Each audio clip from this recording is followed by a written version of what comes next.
بسم الله الرحمن الرحيم. عم يتساءلون عن النبأ العظيم الذي هم فيه مختلفون. كلا سيعلمون ثم كلا سيعلمون. ألم نجعل الأرض مهادا والجبال أوتادا وخلقناكم أزواجا وجعلنا نومكم سباتا وجعلنا الليل لباسا وجعلنا النهار معاشا وبنينا فوقكم سبعا شدادا وجعلنا سراجا وهاجا وأنزلنا من المعصرات ماء سجاجا لنخرج به حبا ونباتا وجنات ألفافا.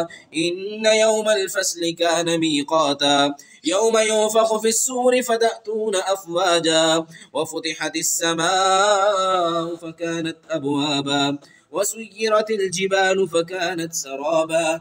إن جهنم كانت مرصادا للطاغين مآبا لابثين فيها أحقابا لا يذوقون فيها بردا ولا شرابا إلا حميما وغساقا جزاء وفاقا. إنهم كانوا لا يرجون حسابا وكذبوا بآياتنا كذابا وكل شيء أحصيناه كتابا فذوقوا فلن نزيدكم إلا عذابا.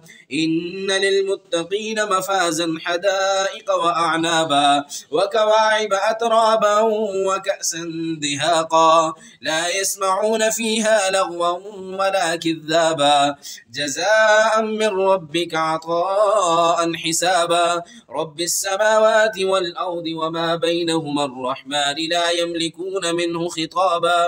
يوم يقوم الروح والملائكة صفا لا يتكلمون إلا من أذن له الرحمن وقال سوابا. ذلك اليوم الحق فمن شاء اتخذ إلى ربه مآبا.